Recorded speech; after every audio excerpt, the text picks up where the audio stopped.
All right, I think we got problems fixed. I hope so. That was a little crazy for a second. Well, it is August. It is August. It is August. All right, hey, before we dive into some news and some stuff going on, why don't you tell? We got a couple places planned that we're going to go do some investigations this week. Why don't we tell everybody about that?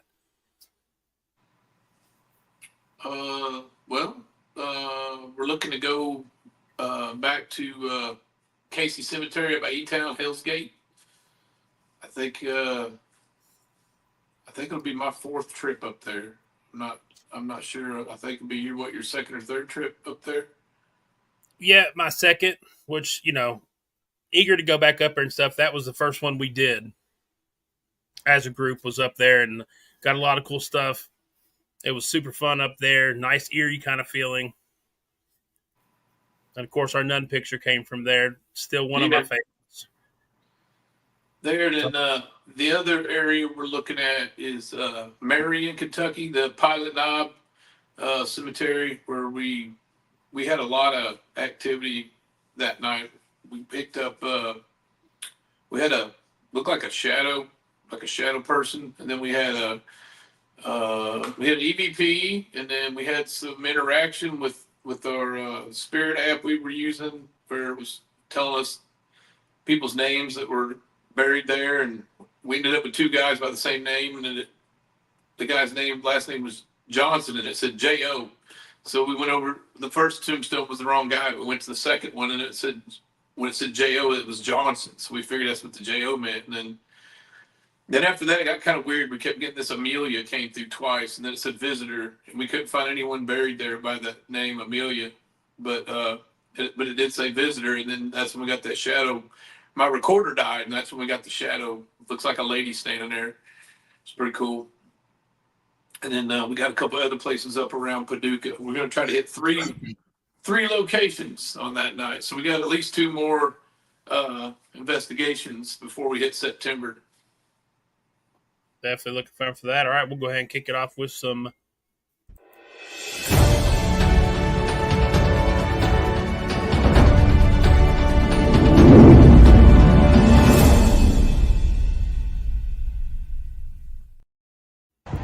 Yo, can somebody explain to me what the hell is that? Where is it? What is that, yo? That thing is not moving.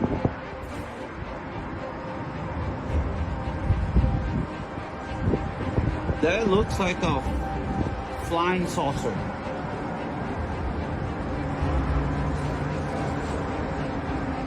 What is that? That thing is just not moving at all in the sky.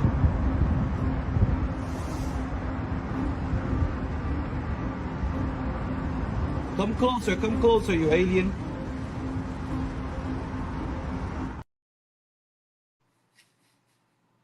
What do you think, buddy? Come closer, you alien. What do you think about that one? It's kind of hard to see what it was. It was so far out, but it wasn't like, flying by like an airplane. It was just kind of hovering there. It definitely didn't look like a helicopter or anything. No, I'm thinking, looking at it and stuff, I am thinking hot air balloon. Or not hot air balloon, I'm sorry, blimp. Oh, like a dirigible. Yeah, because we saw, we had that one that came through Bowling Green a few weeks ago, and there were some people hitting some videos and stuff like that saying it was, but that's what that was. And looking at that now and stuff like that, I think it's just a blimp because they look, especially if it's a gray one, it's going to look kind of contorted and look a little different. So I'm thinking that's what that one is. If you get around those big ball game stadiums, they're NASCAR tracks. You'll see the Goodyear blimp come by sometimes.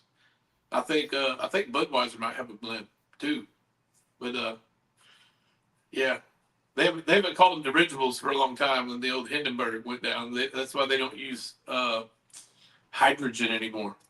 They strictly go with the helium or hot air now because of that, because it's so explosive and volatile. Too, remember, if anybody watching stuff, you got an opinion or something, think you got something, Reach into us, man. Let's talk about it. Look behind you. Insane.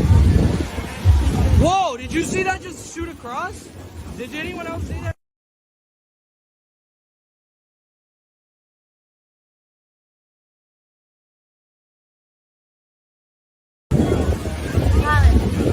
Look behind you.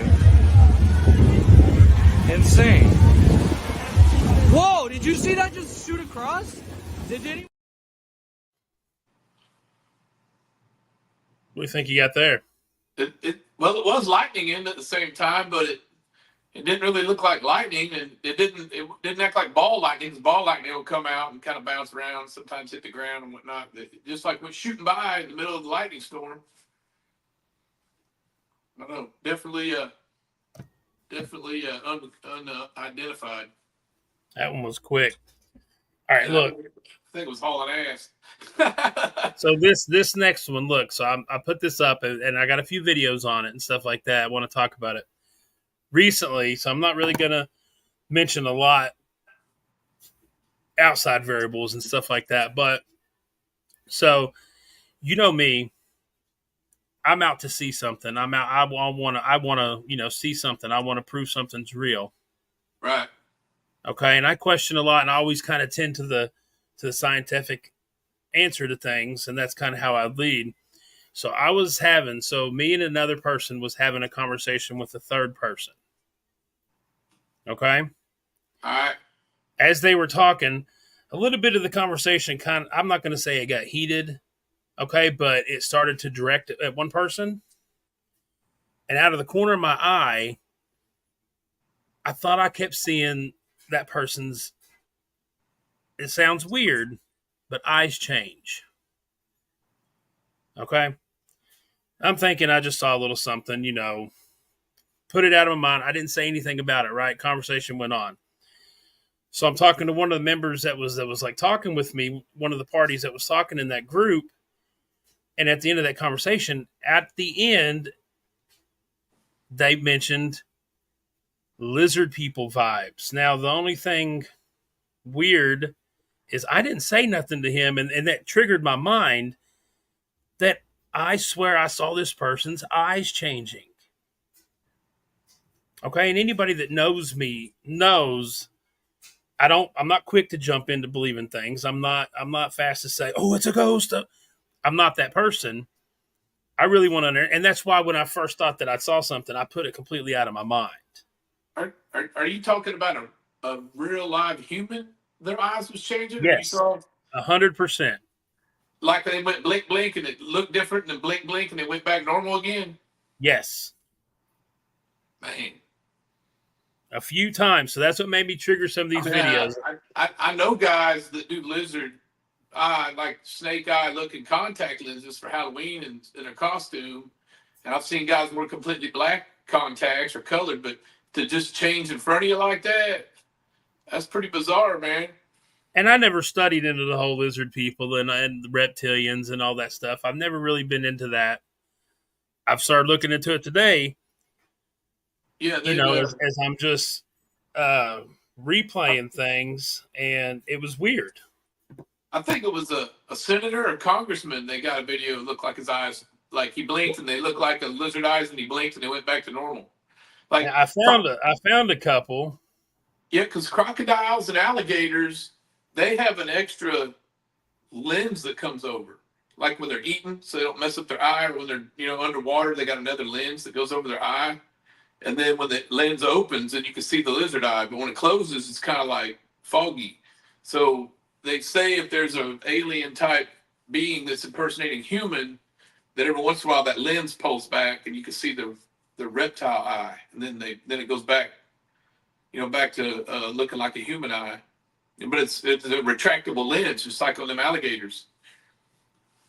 Well, I'm going to play just a little thing, kind of explains it. And then a couple little videos I found could be fake, could be made up, because people make a lot of videos and stuff like that for likes and views and stuff like that. But I tell you, I'm not, like I said, I'm not somebody who jumps into this stuff fast. I'm not somebody that's a micro believer. And did it blink and change, or did it slowly change and then blink? it changed and it looked a different color. Like no blink, like it just Like changed? I don't know, because it was out of the corner of my eye. I just saw a movement, and then when I glanced over, that person looked different and just had this just kind of glare. Yeah. No emotion, kind of staring at me. And like I said, I didn't think nothing of it. I didn't say anything about it. I'm talking to another person later, and then they brought it up. And that's what triggered me to really think about it. So obviously, I wasn't the only one that saw it. You know what I mean? Yeah. I never would have said anything about it because I would have never thought of it. But here's what I found on this stuff. Hey everyone, welcome back to Shadow Theories. Today we're diving into the bizarre and controversial conspiracy theory of lizard people. Are these reptilian overlords really among us? Let's find out.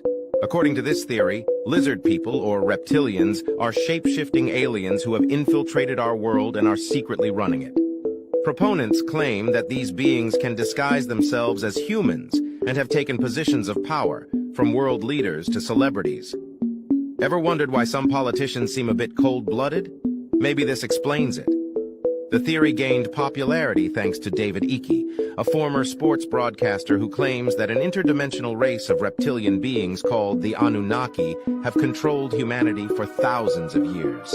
Icke's followers believe that these reptilians manipulate events to keep humanity in a constant state of fear and control. Supporters of the lizard people theory often point to evidence like strange eye movements or unusual behavior in public figures, suggesting these are signs of their true reptilian nature slipping through. Videos claiming to show these slips have gone viral, sparking heated debates online. Skeptics, of course, dismiss the theory as pure fantasy, attributing these so-called signs to camera glitches or human error. But whether you believe it or not, the idea of lizard people continues to captivate and intrigue. So what do you think? Are lizard people real, or is this just another wild conspiracy theory? Let me know in the comments below. Don't forget to like, subscribe, and hit that notification bell for more intriguing content. Until next time, stay curious. So it's just kind of like a little brief overview of what people are saying. Now, I'd found a couple videos and stuff that looked close to kind of what I saw. Okay? And I'm definitely I want to research into this more and look into this. But, I mean, it creeped me out once the realization kind of came in. If somebody has a attachment or a possession, could that cause their eyes to change too? Maybe? Well, see, I'd read in that too. And so another talk process about that was that when you're in, so like in possession, right, it comes in the 4 stages. Yeah. Right. And when you get into the oppression, that's when you're getting close to where they're taking that full control. Now, they're still going to let you be your person and still let you be that, but they're going to have their signs and stuff that they come in. And one thing could be an eye change, face morphs, different clips and stuff where that phases is going on. So I guess it depends on which way you want to look at it. If you want to look at it from the Christian side of things and stuff like that, it could be some kind of intel of a demon possession. Or if you're looking at it from these conspiracy theories and different things that's going on, they're saying that it's aliens and it falls into the Anunnaki and all that and shifting in. So it's pretty interesting. Look at either sides. But here, check out a couple of these guys. Well, yeah. Again, he was a friend of Margaret Thatcher, and it was Margaret Thatcher's cabinet that all the stories came out about how many paedophiles there were in Thatcher's cabinet. Her father, who ran a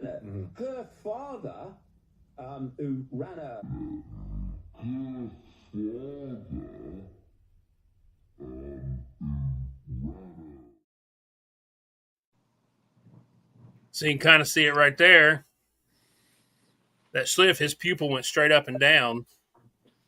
Now, it could be a camera glitch. It could be just something weird going on. But we know from the human, the human perspective, the human standing, that's not a capability. That's not something that can just kind of happen. Yeah, definitely. So I found that one, and then I found this one too.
So see, that one was this kind of same thing as that last video we watched.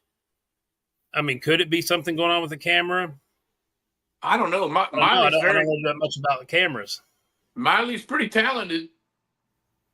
I mean, who's to say she wouldn't have some, you know, I don't know. I don't know what Billy Ray would think about that and everything. Maybe somebody doing some CGI, or you know what I mean. That's what I don't know. I've seen it, but I don't know. I never really thought of Miley like that. Just she got some pretty good singing, you know. Well, the thoughts on that perspective is with them is that these are actually skinwalkers and stuff that's kind of infiltrating us, and they've taken these people. You think, and that's probably them, which is why I thought it'd be cool to kind of put it in with tonight, because you know we're doing a big talk later about Dogmen and Skinwalker Ranch. Skinwalker, they changed it up. Yeah, I really enjoy them videos with the, you know, when her and Dolly Parton sing together and stuff. But very talented. But I never would have thought of it from an alien aspect. But who's to say they, you know, there's other actors and people they said that they've disappeared and they've been replaced with alien clones and all kind of stuff like that. So what do we really know, right? Man, it's pretty wild. Pretty wild. We got a lot of comments and stuff going on. They're kind of talking about it. Patrick says, you know, stuff that, you know, he's seen in books and stuff like that. And he likes to research a lot of this and stuff like this and things like this. Hopefully we can get him on the show sometime. He'll give us, you know, pretty good conversations from a different perspective, which is what we love. You know, we want it to just talk. Let's have a good time. Let's explore every kind of option that we can have. So now we'll dive. So the next few videos, it's quite a few we got to look. It's one of my favorite things to go over. I love it. So we're going to be talking about Dogmen, some stuff that happened at Land Between the Lakes. So we'll roll that stuff. Anybody got questions about Dogmen, we can kind of fill you in on what we know. If you know stuff that we're not bringing up, chime in and put that in there and let us know what you think. And Jesse says that Eminem is a alien clone. What happened to the original one? They take him, I guess. Oh, Maybe they got him in little sacks. like Ring. like on the Matrix, they got them in them little like pods, Like little embryo sacks. Yeah. That's funny. All right, well, check this out. So this is kind of about Land Between the Lakes and some stuff going on with that. And we'll jump through. I've got a couple little things too, just some little fun videos I found before we really dive into our main subjects. Okay? So Rock this, on. of course, if anybody'd seen the documentary that's on Prime Video about Hellier, really dives deep with Kentucky goblins and stuff like that. Really big in this area because the Mammoth Cave lines and stuff like that. A lot of reports of these Kentucky goblins, stuff like that. Be cool to see one. I've never seen one and stuff, but I've been definitely reading into it a lot more, so check this out. The goblins of Hopkinsville, Kentucky. On the evening of August 21st, 1955, 5 adults, 7 children visited the Hopkinsville, Kentucky police station with a strange story. Group reported they had witnessed a flying saucer. It landed near the farmhouse where they were staying the night. Little men surrounded the house, peering at the frightened families as they attempted to gain entry. John Sutton and Bill Ray Taylor claimed to have fought off the men for several hours before leaving to notify the police. The little men were described were short, monkey-like, with long arms and webbed hands with talons, large, bright offset eyes, pointed ears. They found no tracks or marking outside of the home. Another officer reported seeing a meteor shower in the area, but no flying saucer. Media quickly spread the strange news of the Hopkinsville goblins, or little men.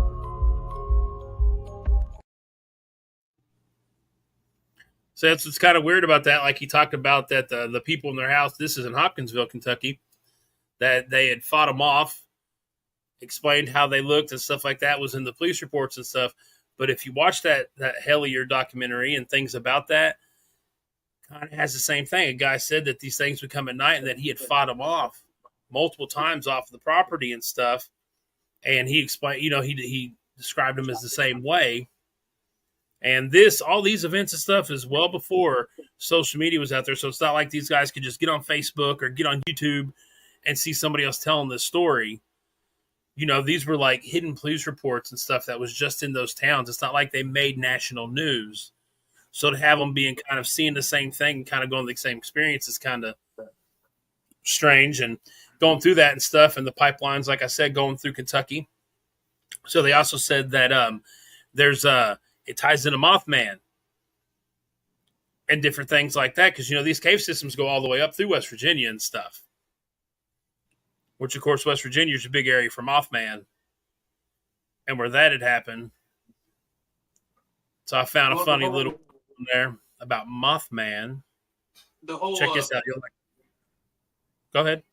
The whole Chief Cornstalk curse was over the whole area, West Virginia, Kentucky. That was part of his whole area that he was over, was Chief Cornstalk, and he did the curse when they. Why did he? Why don't you tell us? Why did he do the curse? Like, what happened, and then what did the curse kind of entail? Well, they called him up. He was friends with the white man back in the day. Like, he'd trade with all the forts and different stuff, the settlers, and they were all pretty peaceful. And they called him up to. I think it was Point Pleasant. They called him up there for a meeting, which was not a big deal. He'd go, they'd call him in. He'd go have meetings, and they'd talk about farming and trading and all that. So he thought he was going up there for a meeting, and then they got him in this like a little cabin or whatever, and they unalived him. And I can't remember if they shot him or stabbed him, but right before he died, he said, "You have killed me, and I've done nothing to you. I've done nothing wrong. I've done has been good to you, and for that I've now cursed this land." And it's supposed to be like a 60-year curse or something like that. And that was Point Pleasant. So they think maybe the whole Mothman was generated from that. And he's a bad omen. When he shows up, bad things happen afterwards, like the Silver Bridge collapse. There's been some other tragedies happen in that area. And then right around, I think it's late November or December, we've had some bad tornadoes and stuff come through that time of year too. So didn't over in Japan or somewhere where a nuclear reactor had went off, but like weeks before that, it hurt a lot of people, killed a lot of people, and weeks before that, people were saying that they'd saw this bat-like kind of figure with red eyes. That might have been the tsunami that took out Fukushima. Yeah, Fukushima was so highly radiated that you would want to be at least 16 miles away from it, something like that. And those guys that went in there to try to shut it down, work on it and everything, a lot of them they call them a dosimeter. It monitors your radiation on your body, and they wear them around their neck or like on a vest, whatever. But what they didn't realize was when they got in that water, when they stepped off in that water, it was highly radioactive. And when they stepped off in there, it was just like cooking their legs. And so they had to kind of rethink the whole thing. But Fukushima, and there's another power plant, I think, in California that's pretty close to a fault line. And, they have a big giant earthquake on any of the coasts. You could have a tsunami come in. But I hadn't heard about the Mothman part, but I knew about Fukushima. It was pretty messed up. That whole environment right around that power plant will be changed forever. The biology and the ecosystem there. Check this video out. The fuck is that in the woods? Hello? Hello?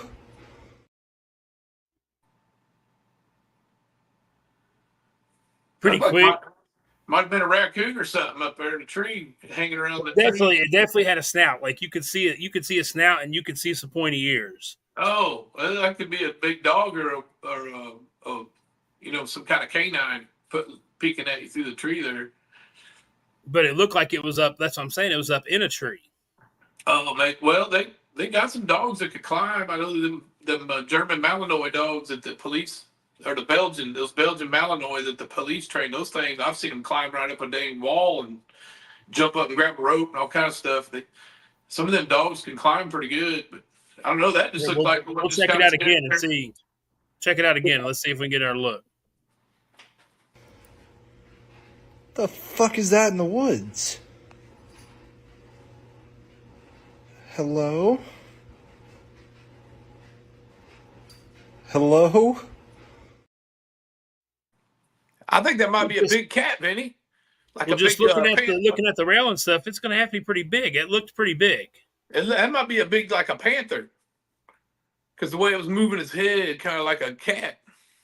Or a werepanther. I'm getting a feline vibe. It could be cat. You know, they got that cat man. That one lady was finding it smell like cat pee all around her house. She seen on her back porch that we had on a couple of, about 3 episodes back. We had that cat man the lady was seeing. I'd say if you're having problems with a bunch of like with the urine smell and the marking and stuff like that, I mean, we know bobcats do that tremendously. Like they will mark your house like crazy.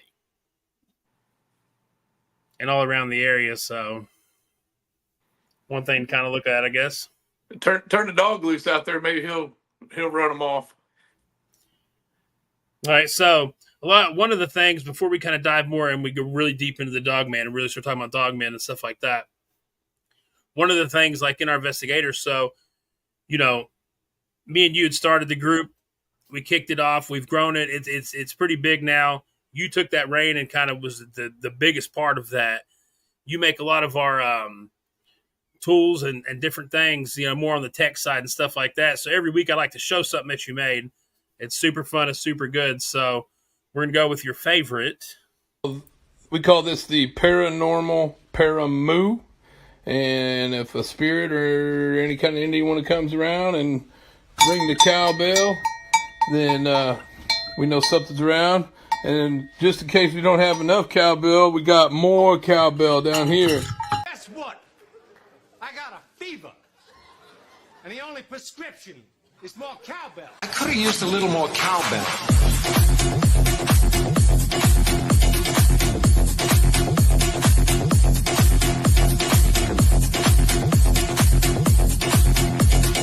I could have used a little more cowbell. That's one of those. That's one of those homemade inventions. There it is, right there. Why don't we kind of walk through there, Phil? Kind of show them how it works and what we hope it works. We want to see it go off one day. Something that paranormal comes and rings that cowbell, and then we got Christopher Walken on there because he needs more cowbell because he's not satisfied with the cowbell. He needs more cowbell, and then over here's that's the more cowbell right there. And then I've got a couple platforms.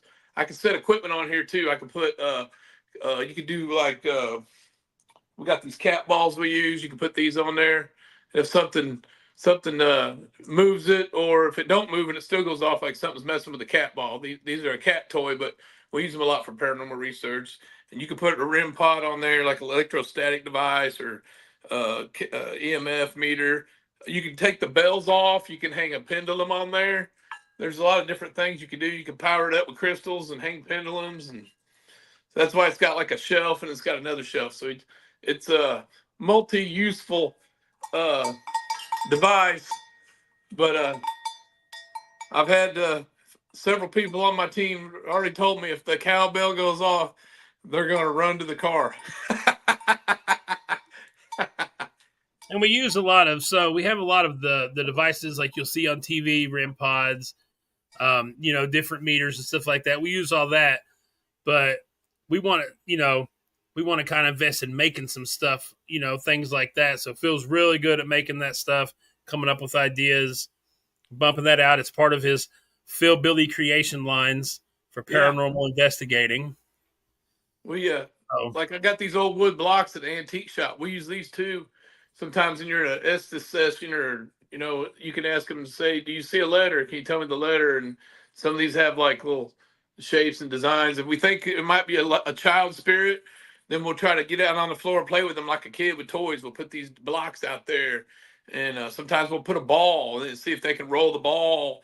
Just whatever we think we might be dealing with. If we got a psychic tells us there's a kid in the house, then we'll get out some toys, see if we can try to interact with them, ask, try to figure out why are you here? Why are you still here? Why didn't you go where you need to go?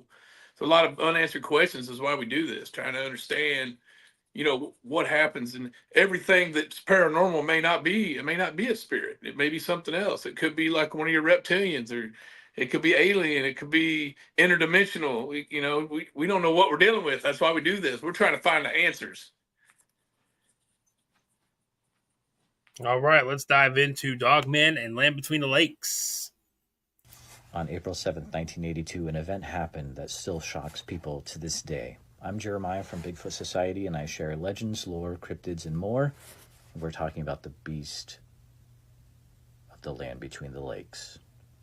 The story goes that the victims were a family traveling in a motorhome, and they were formerly part of the Amish community. Their names were Levi and Diane, also called Lizzie, their son Stephen, and daughter Connie, which she was also referred to as Fanny Girl. When the creature actually attacked, the family was camping, and Roger, the witness, describes where Levi and Stephen were first attacked while gathering wood. This witness, Roger, described the creature as resembling a large athletic man covered in hair, not fur, with a shorter snout and ears lower on the head. It was not so much the exaggerated, monstrous figure that you often see depicted in urban legends. It's important to keep in mind that Roger, the witness, was 15 years at the time, and he hid under the motorhome in fear. He could hear the terrifying sounds of the attack, and then eventually he was able to flee the scene to try to get help. Roger also states that he believes there could have been efforts to cover up the incident, as it is what I've noticed myself is it's very hard to find information on this actual incident. Now, if you want to hear more or see the whole interview, you can go over to the Cryptid Studies Institute page by Elijah Henderson on YouTube.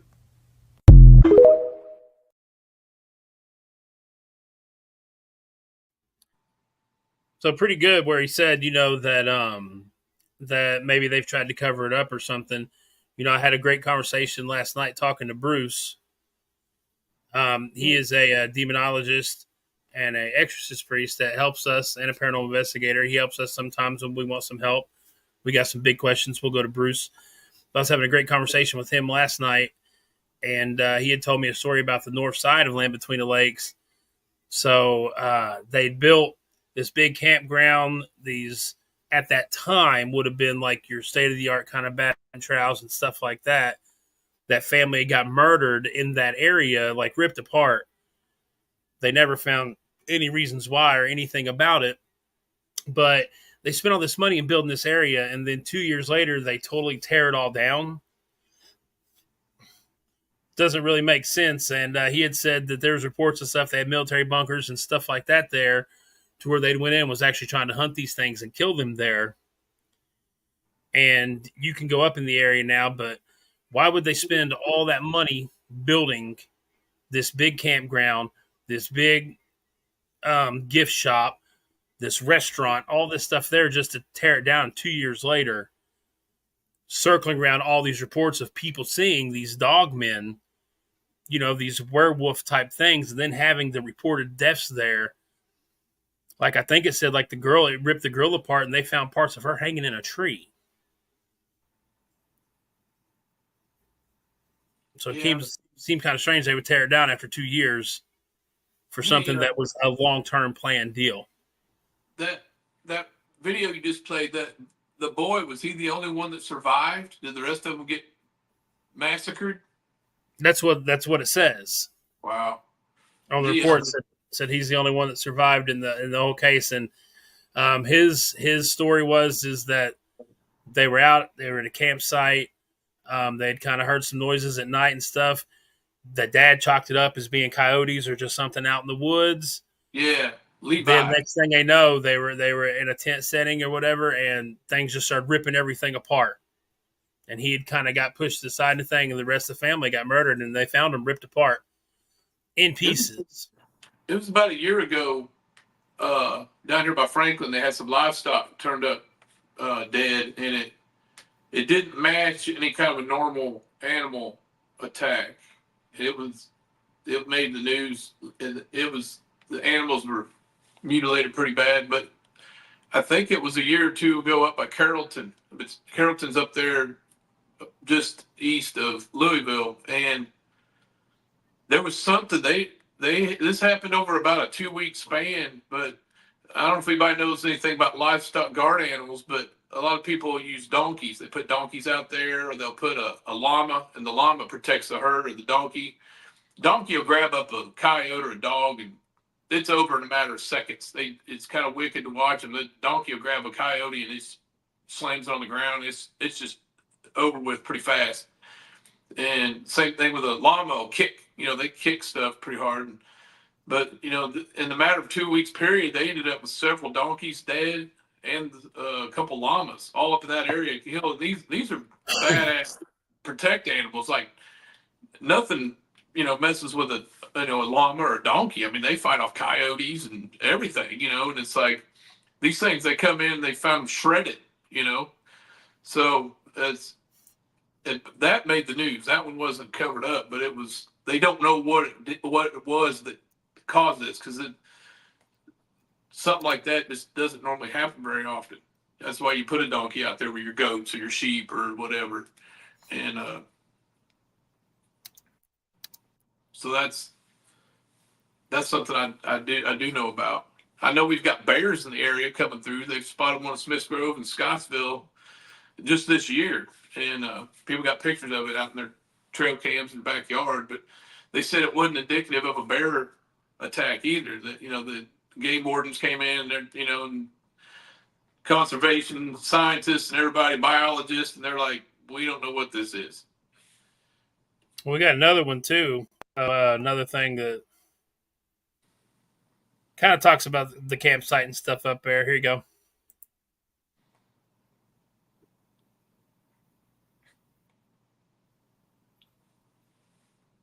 That's a video I did last year. We went out there and lay between the lakes, and we went to it's supposedly a haunted campsite. There's been like multiple reports of this campsite, and there's an old school out there, and there's also an old cistern, like a well. I think it's called the Cumberland School. But I had a plasma ball out there, and the plasma ball, it's like a glass globe, and it looks like lightning going on there. Like you can put your hands on it, the lightning will kind of ground to your fingers or whatever. And what I noticed there was kind of interesting. The lightning started swirling around inside the plasma and the ball, and it just made like a flame in the middle.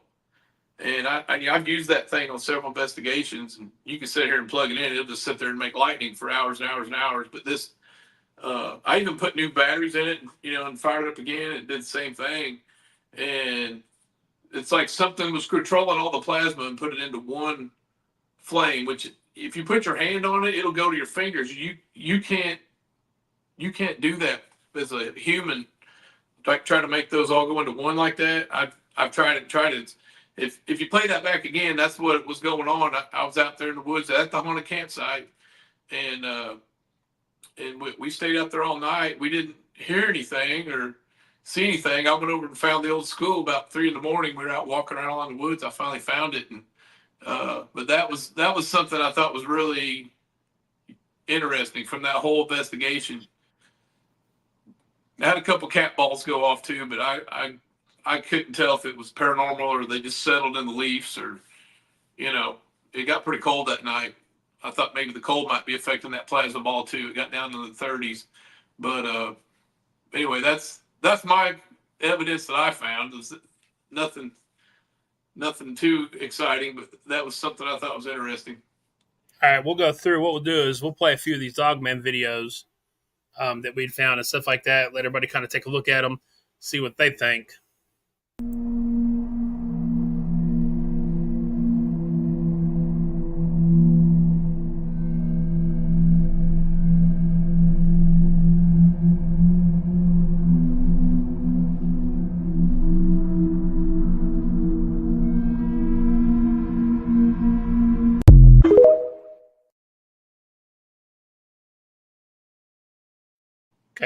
I would definitely check that one off as costume. All right, it's too good. Moving too slow. All you hear is about how fast these things move and stuff, and that guy's just hanging around softly moving a branch down and stuff like that. I'm going to chalk that one up as my thought. It was too clear. Everybody knows Bigfoot and Dogman are blurry. Well, check this one out. Dogman caught on camera in Georgia. Show me. Where is it?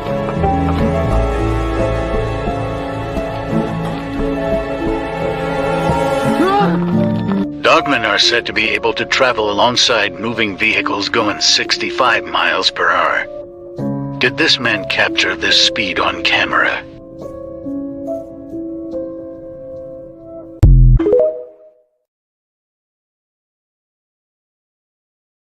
I think it was Haul Ass, Vinny. I think that was probably more legit. I mean, that's pretty fast.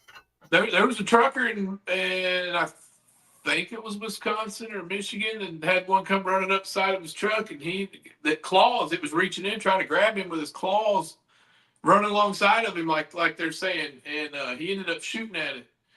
And then he said it was like looking at him in his semi, like running alongside, like at his level. It was that tall, and he had a pistol or something with him. He shot at it, and he turned around and was going to come back and finish it off and run it over. And when he come back down the hill to run it over, there was like some Humvees and like government vehicles that are running there. So he just left. And then this was a story I'd read about. And then about 2 years later, he was at a weigh station going in, and they pulled him around back, which usually means you're overweight, or they went check your logbook or whatever. And they said, "We've been looking for you. You took out one of our assets." And they told him, basically this thing that he shot at, they said, "You took out one of our assets, and that you're to never talk about this ever." Well, he must have finally talked about it. Otherwise we wouldn't know about it. But so you're diving into the thought that the military knows the existence, our government, of things like this, and could maybe trying to weaponize it or use it. Well, dogs and people can't interbreed together. So I'm thinking you can do whatever you want with modern science and genetics, and they may have merged the DNA and cloned the DNA and merged it together and made some kind of a hybrid human dog creature. And like you're saying, like a weapon in it, and it got smart and escaped, because, an animal human hybrid is going to be probably even more intelligent than just an animal by itself. So hybrid things are usually a little more tenacious. They're a little more, they have a little better longevity. And just like you mix a horse and a donkey, you get a mule, that mule will pull 10 times more than just a regular horse. So just by the hybrid facet of it would make it a lot stronger and maybe even more intelligent. So, it's possible. You hear a lot of talks and stuff. Like every story that it seems to be circled around dogmen and different things like that is that these things ran along people's cars, chasing them, going 50, 60 miles an hour. That's in multiple stories. This thing was trying to claw him, trying to get him, reach in, and he ended up shooting at it. Check this one out. So this is actually where the Army had got attacked, and some of these soldiers came out and said that it was wolf creatures. This is why you should stay out of the Appalachians. In 2002, military trainee Trevor Hendricks and his Special Forces team found a bizarre frequency deep within the Appalachian Mountains. But that wasn't all. A disturbing blend of blood and chemical odor filled the air. As they ventured onward, a sudden ambush came. Not from a human enemy, but massive, horrifying wolf-like creatures. It was a brutal, chaotic firefight. Tragically, these beasts consumed 3 of Trevor's squad mates alive in front of him. Trevor and just 2 others quickly fled, narrowly escaping, but their numbers dwindled again as another soldier fell during the retreat while getting flanked. Only Trevor and one of his team members survived. Comment down below what you think happened. Like and follow for more.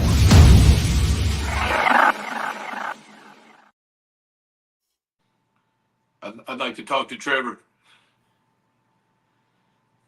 There was they've had to tell some people, I guess, if the story is out there. There was a film crew came to Kentucky, and the whole expedition was about Dogman, and I watched it. I think I watched it twice already, and they've got one segment in there. There's one clip where they see these trees shaking, and they're like really big trees. Like I'm thinking, oh, it's a logging equipment, or it's one of the fellabuncher machines, or something like that. The way these trees are shaking, and these guys seem kind of jokey and joking around, kind of cocky and melancholy. And then they show them later, and they're just like all like chilled out, just like I'm done. One guy was in tears. He's like, one guy can't even talk about it. He's like, I'm done. I can't go on another one of these. And then like the homeowner guy showed him out, where he saw it and everything. And it's, these guys were traumatized, like PTSD, man, from whatever they saw. And, but the part that I thought was pretty intriguing was when the trees were shaking. These weren't little saplings. These were pretty big trees. And, so I'd have to watch it. I probably have to watch it a third time, but to see exactly where they went. But they were way, I think, in Daniel Forest, somewhere way back in there. They were like 8-9 miles from the nearest road. Like they had to park the cars and hike in because some of the roads were shut down by the rangers or whatever. But that was pretty recent. That's within the last 3 years. These guys are like, we're going to come to Kentucky and do a Dogman expedition, and then they kind of got their ass kicked. So. Well, Jesse just brought up talking about Dogmen. So there's a movie called Dog Soldiers. I don't know if you've seen it. Yeah, but pretty cool. It's where the military went in, and I guess another form of the military was using these experimental dog/men to take out villages and stuff like that, so they can have military gain in different areas and using them against other military spec ops and stuff like that. And dude, the movie's so funny. It's cheesy as you can get. I'm a huge fan of that kind of stuff. I've been, watching horror and stuff since I was probably about 4. I think 4 or 5 is where I watched Texas Chainsaw Massacre. That was the first big one that I watched. And it's so funny because anytime I've watched that Dog Soldiers movie, as cheesy as it is the only movie that ever give me nightmares. I have a nightmare every time I watch that movie. Oh. That's pretty funny. All right, check this out.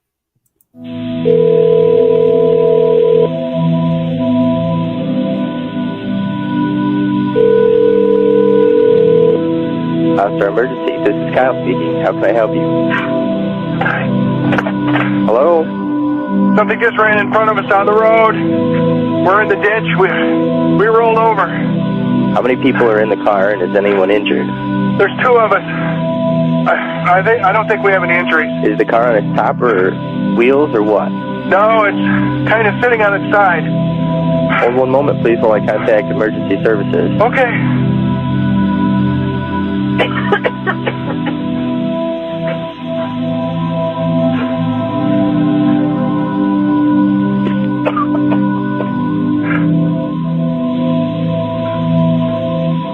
Okay, the state police should be on their way in a few minutes.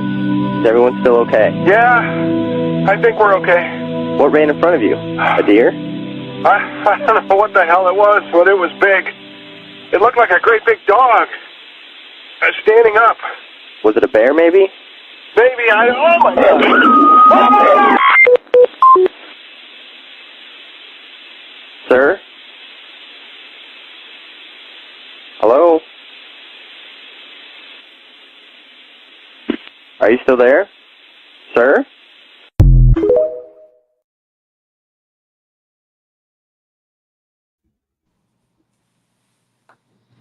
Well, if that was a legit 911 call, it sounds like whatever it was come back to finish him off, or maybe it was pissed off because they hit it with a car or almost hit it with a car. Or if it's one of those special government things that didn't want any evidence that they could talk Maybe about. It's just like an old grizzly or something. I don't know. If you look even at a bear or a wolf in the dark, they look a little different. The ears are different, and the head, the snout, everything. Bears are a lot bigger and more round, you know. You wouldn't expect a dog the to big be report you see standing in all up. these like dog mag sightings and stuff is how muscular. Yeah, most of them are always standing up. With their legs backwards.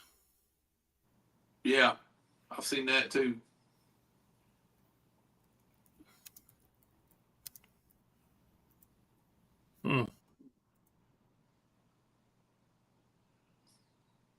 All right.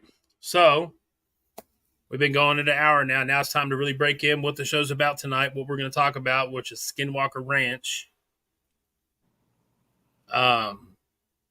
Just a complete anomaly that goes on there. So many things around the area. It was an old Navajo area at one point. Then it got, taken and then sold. And we got a lot of videos and stuff talking about some different things going there. If anybody knows anything about Skinwalker Ranch or studied or talk about it, please chime in. Let's get something striked up about it. But this just kind of breaks down on the ranch and stuff like that. Skinwalker Ranch, nestled in the remote Uinta Basin of Utah, is known as America's most mysterious paranormal hotspot. This 512-acre property has been the center of countless eerie events, from UFO sightings and strange lights in the sky to encounters with bizarre, otherworldly creatures. The mystery dates back centuries, with local Navajo legends describing malevolent shapeshifters known as skinwalkers that haunt the land. In the 1990s, the modern saga began when the Sherman family bought the ranch and reported chilling experiences. They encountered cattle mutilations that seemed surgically precise, livestock disappearing without a trace, and sightings of giant, bulletproof wolf-like creatures. They also witnessed poltergeist-like activity, such as objects moving on their own, disembodied voices, and mysterious glowing orbs that seemed to think for themselves. In 1996, billionaire Robert Bigelow purchased the ranch to investigate these anomalies, bringing in a team of scientists under the National Institute for Discovery Science, NIDS. Despite years of research, they found no clear explanations. The ranch changed hands again in 2016, when real estate mogul Brandon Fugel bought it and continued the research. The mysteries only deepened, with more sightings of UFOs, strange electromagnetic disturbances, and baffling equipment malfunctions. Even the biggest skeptics have been left scratching their heads. Skinwalker Ranch remains a hotbed of paranormal activity, blending ancient legends with modern scientific curiosity. It's a place where the unexplained is the norm, and every visit raises more questions than answers. This ranch continues to captivate those who dare to delve into its secrets, making it one of the most compelling and enigmatic sites in the world of the paranormal. It's a nice little kind of overlay on it and stuff like that. When you dive into it, you kind of dive into the Sherman family. They were the kind of ones that I guess it was public or that really started experiencing things and stuff like that. So I got a little piece on the Sherman family too. In the early 1990s, the Sherman family moved into a country homestead that spread across 512 acres of northern Utah in a region known as the Uinta Basin. But shortly after moving in, horrifying things started to happen. When Terry and his wife Gwen bought the ranch, it had sat abandoned for many years, and because of that, they bought it well below market value. Upon viewing the home, they noticed that every window and door had multiple deadbolts on them inside and out, and there was a large stake in the front yard with a bunch of chains around it. But they were too excited about the ranch in general to even think twice about this. But shortly after settling in one night, Terry saw a huge animal that appeared to be a wolf creeping towards their livestock. It grabbed a calf in its jaws, and Terry ended up shooting it multiple times. The animal didn't seem hurt, but slowly walked back into the bushes. When Terry went to go check it out, he noticed a foul odor like rotting flesh. Over the next 18 months, the Sherman family would be tormented by something on the ranch. They, along with many friends and family they would have over, would see beast-like creatures lurking in the woods on the property. Few of the family's dogs would be incinerated in the middle of the night. Their cows would disappear and then turn up mutilated, but in an oddly surgical manner, and they would also be drained of blood. The family claimed to see UFOs and strange lights, and they also claimed to see circular doorways appear on the property out of thin air. They finally got so scared that in 1996, after talking to the media, they sold the ranch to Robert Bigelow. Robert was a millionaire in the Las Vegas real estate and was also a UFO enthusiast. So when he heard about the strange occurrences at the ranch and the fact that the Uinta Basin of eastern Utah is a hotspot for UFO sightings, he bought the property. Robert created the National Institute for Discovery Science, and under that he built an observation building on the property. He moved in several scientists and vets to conduct 24/7 surveillance and research. On March 12, 1997, while conducting research in the middle of the night, a biochemist claimed to have seen a large humanoid creature looking at the research team from a tree. It had yellow eyes. The team fired at it and it disappeared, but it left behind a single oval track about 6 inches in diameter with 2 sharp claw prints. Many people on the crew witnessed paranormal activity and strange lights on the ranch. The ranch was then sold to Brandon Fugel, and he named it the Skinwalker Ranch. The Skinwalker Ranch is the most scientifically studied paranormal hotspot in the world. It has a long history of creepy, unexplained activity. What do you guys think?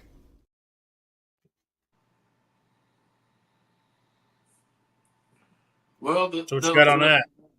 Well, both reports from the family and the original settlers, and also the next group that was in there, all claimed to have seen the giant wolf-like creature and shot it, and it didn't phase it. And I was watching a documentary today on Dogman up in Michigan, and that was one of the things. The guy had a 30-06 with he had special book rounds that he was using, and like ballistic rounds, and he shot it, and it didn't phase it. Like these wolf hybrid creatures, whatever, every report I've read, that if you shoot one, it don't even seem to phase it. Like they got a serious chest on them that can take a pretty big hit. I know if you're shooting at a bear, you got to have a special bullet, because hollow points and stuff just bounce off of them because their skulls are so thick. You got to have 45 Desert Eagle, something big like that, or a special shotgun to even try to bring them down. Because if you got a rifle, you better have a pistol with you too, or a backup gun, because you won't get that rifle off your shoulder or off your back, your holster, in time. The barrel will already be on you. They're so fast. So, but yeah, that was something I just noticed, that both your reports and the one I was watching today, the bullet don't seem to phase them. And then the thing with the yellow eyes and the weird footprints and the cows getting mutilated, that all sounds like alien stuff to me. Or I've thought, yeah, I mean they have reports of like crop circles and stuff there too in the area. Yeah, and then they get weird anomalies around that mesa over there, and they tunneled into it. And they were getting materials like that NASA would use on the spacecraft. So check this out.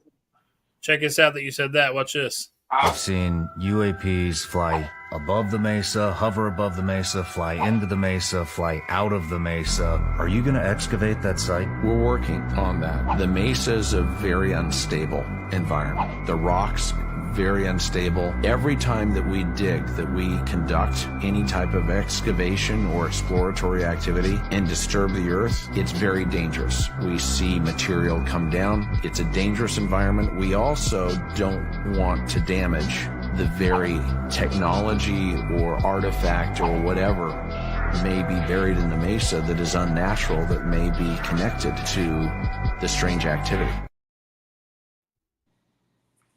I think there's a spaceship or a time traveling ship from our future. It could be us coming back. Well, that's why I put that video on there and stuff like that, because your theory of time travel. Yeah, I think it's trapped inside. Share your theory of time travel, because it falls perfect into what would be happening there. Like you watch Back to the Future, what happens to Marty McFly? He don't know where he's going to come out when he time travels into the future or the past. When he comes back out of time travel mode morphs back into regular mode. Sometimes he ends up in a cow pasture, or he ends up in a cave or wherever. Well, imagine if that time machine materialized inside the mesa, and now that you got all these other agencies and UFOs, whatever it is, trying to figure out how to get it out of there. And anytime you try to mess with that, that's why they show up. Like I've seen them shoot rockets. The next thing you know, these UFOs show up. You know, it's like, I'm thinking there's something trapped inside that mesa, a ship or a spaceship or a time travel ship, something. And it's got some kind of protective system around it. Because anytime they go around there, like you said, it's real dangerous, or they get weird, like 60 hertz signals coming out of there. And then they've got like a dome type feature that they've identified with the ground penetrating radar. And then they've tunneled in there with that bore machine, and they come back with some kind of material on the end of their drill bit, like what NASA would use, which tells me maybe it's not alien, maybe it's something from our future. Could be. I mean, they said it's on our shuttles and stuff, so it's kind of weird that it'd be buried down into a mountain. Yeah. Like, how would something get inside that mountain like that, inside the stone? which tells me it's either been there a really long time or somehow, like I was thinking, it might still have a protective field around it too inside. That's why everything's unstable. It might have a field around it, and the rock just can't crush it and implode it because it's got a protective field around it. That might be that 60 hertz they're picking up. Yeah, like you're talking about one of the things that they get there constantly. Watch this.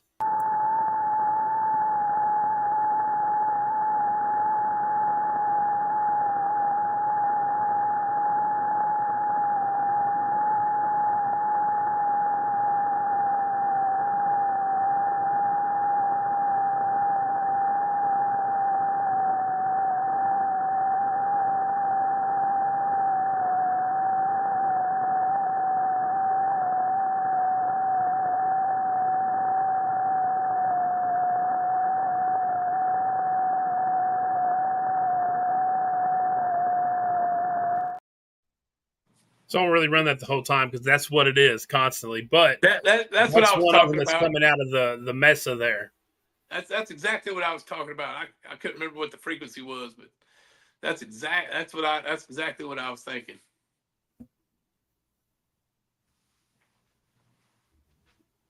What is a skinwalker? A skinwalker is a shape-shifting demonic entity. It's essentially a Native American witch or warlock that sells their soul in exchange for immortality, the ability to take on the skin or shape-shift, oftentimes in the form of a wolf, a dire wolf, or a werewolf-like creature, but they can also take on the shape of other animals as well. It's a topic that I found the Native American community likes to stay away from. They don't like to discuss it. To even say the name Skinwalker is negative.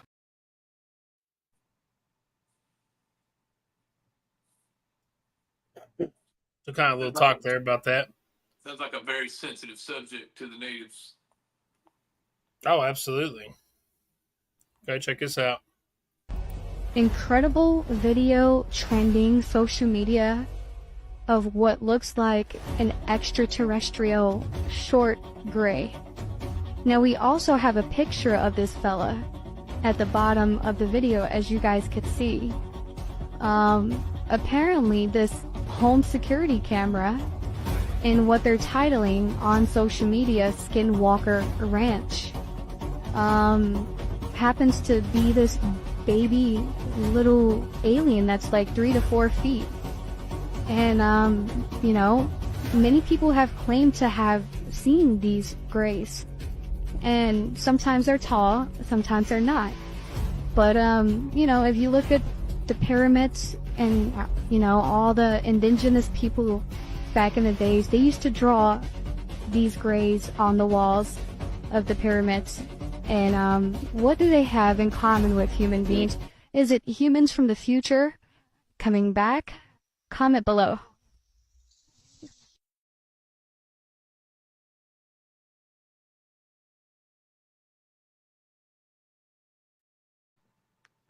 It looked like he had on his Beats headphones, and yeah, you got to only get somebody problem with that was is you saw it walk in front of the cow. The cow didn't even recognize nothing, didn't acknowledge, didn't move. I think we at least probably see at least a head movement or something there. You gotta put out Reese's Pieces, then they'll start coming out real slow. You gotta make friends with them with some Reese's Pieces. That's how you get them out. That's their favorite. That's their favorite candy. Yeah, it looked pretty legit, man. All right.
Looked like a whole pack of them skinwalkers chasing them.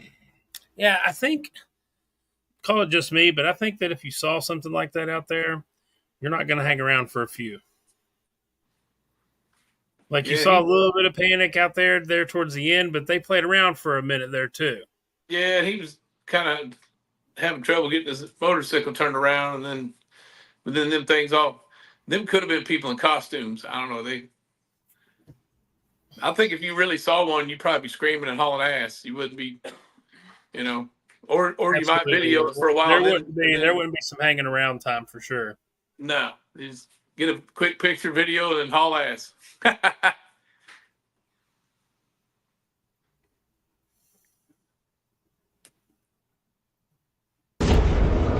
Whoa. Middle of the day, an orb like that showing up, that's crazy. Last year, we documented more phenomena than ever before all across Skinwalker Ranch. Whoa, what was that purple light over there? Look at that.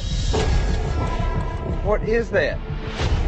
One of the most perplexing mysteries is something we first encountered 2 years ago.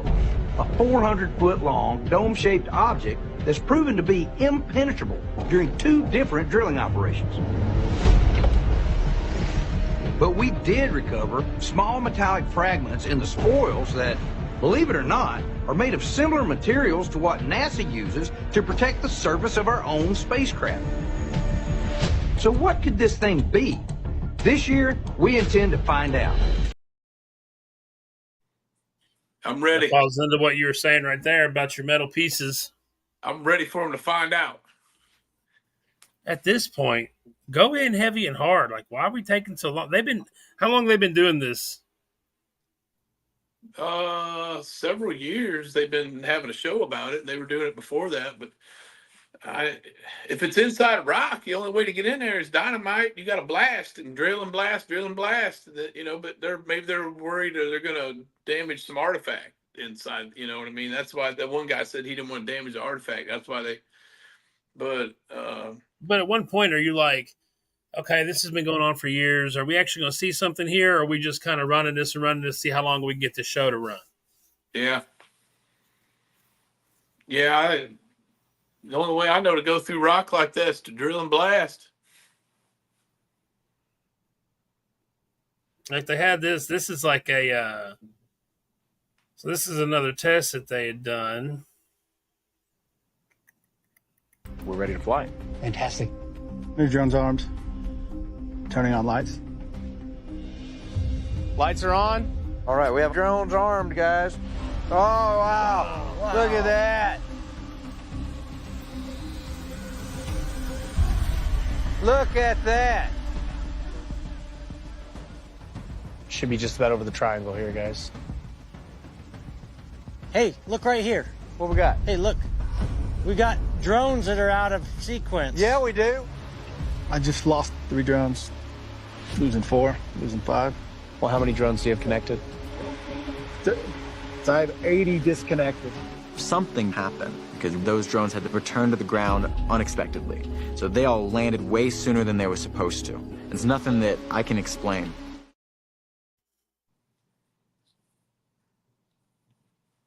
Something in that protective field, whatever's in that mesa, done messing with their drone. Yeah, they said it was messing with the GPS, it was messing with the coordinates, and then eventually was just shutting them down. Yeah. Which they said Like there's some kind of like heavy electromagnetic field there, so. Like a signal jammer. Something like be jamming their signals, and then the drones are like, uh-oh. And they lost communication, so then they return back to home. But if there's something like that, wouldn't it do it to all of them? I don't know. Maybe some of them had a little stronger batteries than the others, or maybe the whatever it is a pinpointed. It's pinpointing. It's not like a big field of jamming.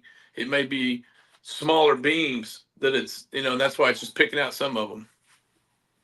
It's a concentrated beam, like a little tractor beam, instead of a big wide angle array of jammers.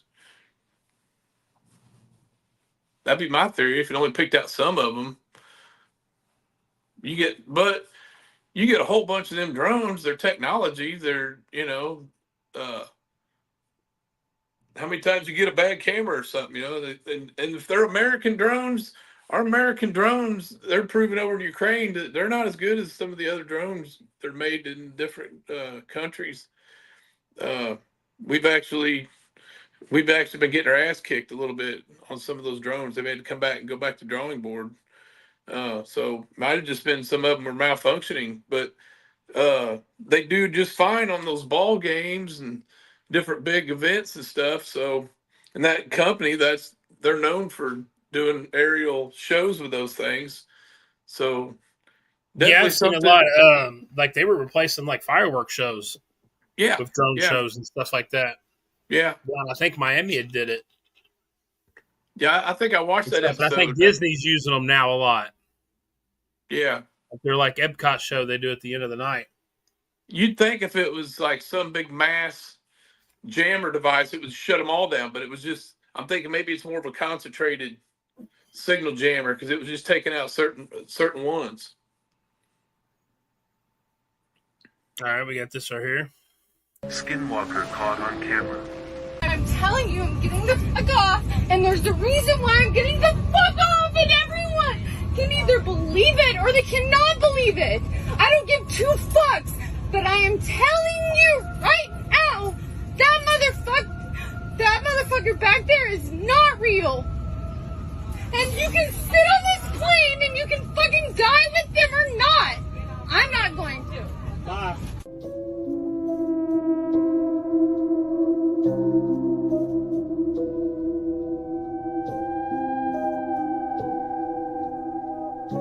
Okay. Die. He does. You will die. So that's going. Okay, yeah, he's pissed. We should probably go. Die.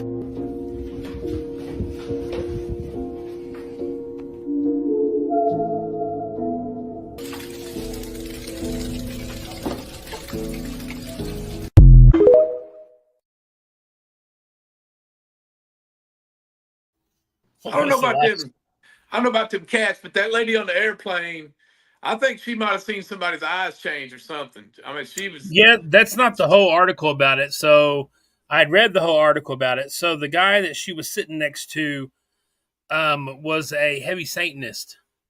Oh. And he had all these, like, I guess, tattoos and stuff on it. And I guess he just made some comments and stuff to her. And then she was saying that his eyes turned black. Man. Because he's actually released a video since it's happened and justifying his side. You know, he says he was just playing. He didn't know she would freak out, yada, yada, yada. And then she was a little bit inebriated, too. But she seemed pretty serious. No, it definitely freaked her out. You got to be pretty freaked out and pissed off to try to get off a damn airplane, you know, nowadays. Yeah, she was definitely freaked out about it, about the whole deal. That cat, man. One cat is I've heard cats make weird noises. I've never heard ones that sounded like a word. I never heard one saying die. Right, but they definitely make some weird noises and stuff, especially they get around other cats. Yeah. They get the hissing and everything. I don't like cats. Never liked them. I like barn cats. They eat mice. Well, they're just like so prissy. Like they're so much better than you. You know, they're just like, meow, I'm a cat. Fuck you. Like they drive me nuts. Yeah, they can be pretty ornery sometimes. Here's another skinwalker encounter. A trucker named Trevor experienced something truly bizarre through the Navajo desert. Around 11 p.m., Trevor's truck began to smoke. He quickly pulled over and noticed his truck was overheating. He looked around him, realizing there was no cars near him, and he was truly stranded. Trevor waited inside his truck trying to get assistance. About half an hour later, he hears a loud knock on his door. He looked through his windows and didn't see anything. Suddenly, he hears something heavy crawling on top of his truck. Trevor knew something was wrong, so he rushed to start his truck. Another truck passed Trevor honking repeatedly. Trevor managed to take off following the other truck until they both pulled into a rest area. The driver from the other truck ran to Trevor looking anxious, describing what he had just seen. He said that as he was passing Trevor, he saw a very tall old lady standing right outside Trevor's truck. As he passed right next to her, he noticed that the old lady had the legs of a goat. He was too afraid to stop, but instead honked at Trevor aggressively.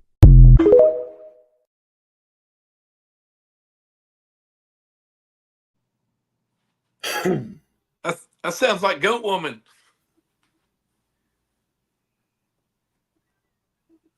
I've heard of the Goat Man up here at the Poplick Trestle up here in Louisville, but well, I mean, they say a lot of your Skinwalker stuff is witches and stuff like that. You know, that sold their souls for the ability to do it, which falls into the Bell Witch that we've talked about before and stuff like that. And of course, Bell Witch, they say that they had saw wolf creatures and dog creatures out in that area where she was at. She's known as a shapeshifter too. Yeah. But some of these creatures, they'll say, have like goat legs like that. Their legs look like they're on backwards. Yeah, that's kind of like your classic kind of look for the look like a werewolf. Yeah. Kind of got those backward knees or whatever.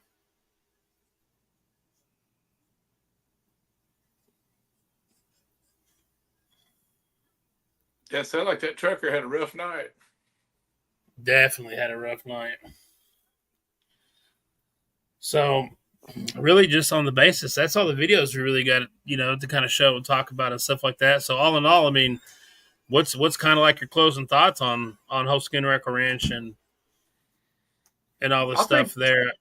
All the creatures that they keep encountering, those could be alien, could be some kind of Skinwalker, because it sounds like the natives have been talking about that area for a long time before the settlers even tried to have a ranch there or anything. They were experiencing stuff, but the more UFO type activity, that silver orb that appeared and disappeared, to me that's like it could be something either time travel or interdimensional, and it came into our dimension and then we saw it for a second and it was gone again. Or it could be some type of time travel device. But I don't know why you would have paranormal stuff going on and shapeshifter, skinwalker stuff, and then alien all in the same area. It's like the alien stuff all seem to kind of come in later. So I don't know, unless the aliens are there studying it too. It's definitely just like an anomaly. Like nothing makes sense about it. Us as humans are studying paranormal. Who's to say that the aliens aren't studying it too? Maybe they're trying to figure it out too. Or they created it. Could be. If they got some technology, I'd be glad if they'd share some. Can help figure stuff out. Any closing thoughts on Dogmen? I still think if there is such a creature, it's a government experiment that got loose. I really do. And Bigfoot, they think Bigfoot could possibly be something like that. Could be alien, could be interdimensional.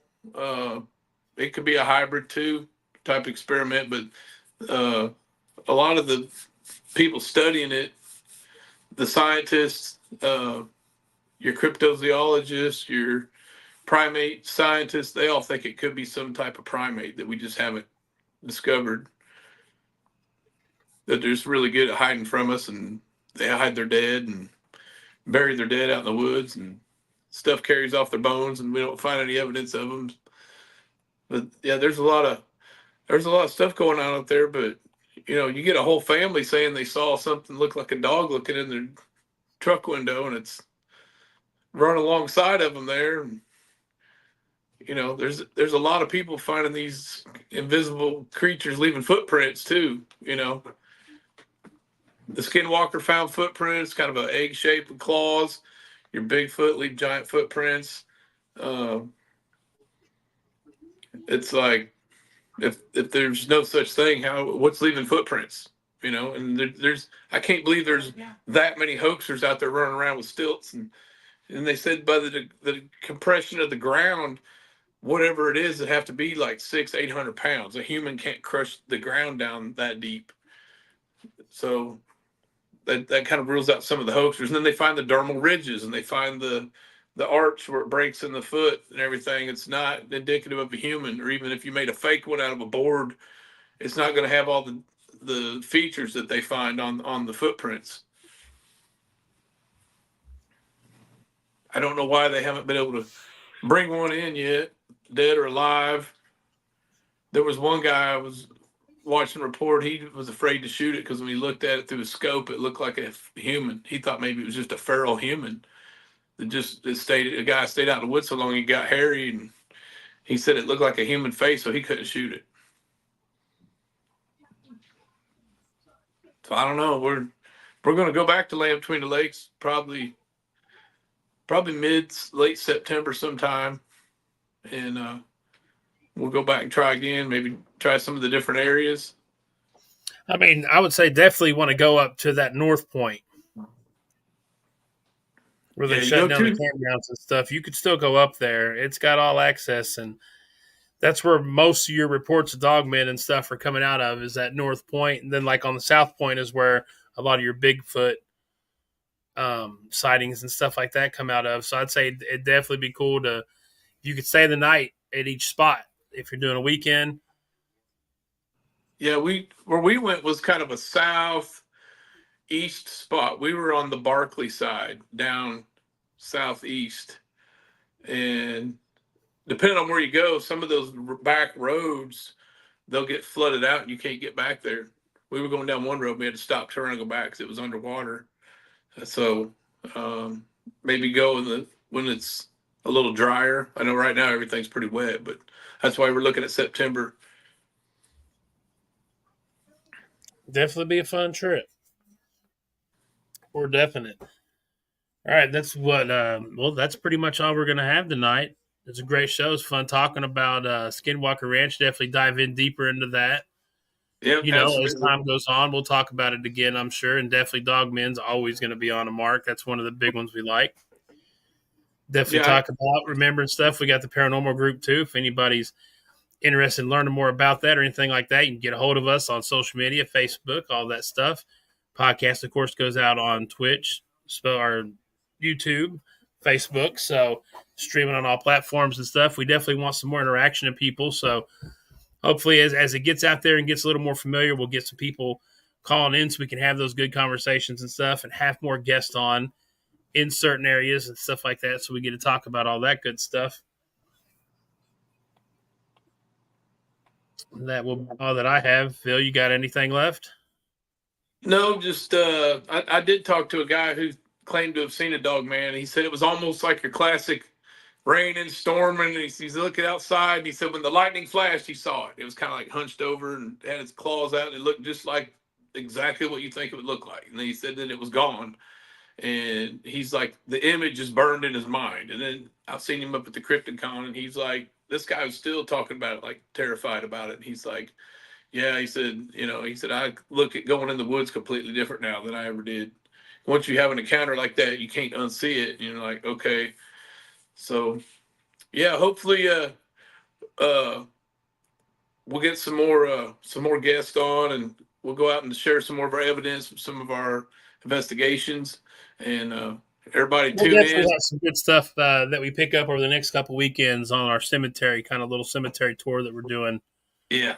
Definitely have some good stuff that we'll be able to get that on and have some good conversations about that. And maybe we can get a couple of the members that go with us on that or on that trip to come on the show too and kind of talk about their experiences and what they see while they were out there and stuff like that.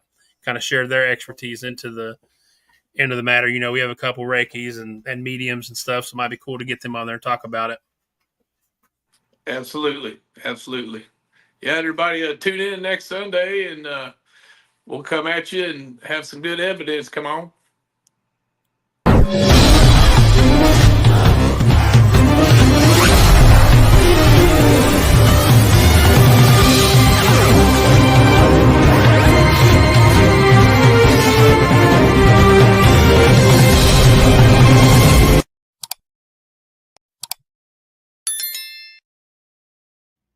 For me.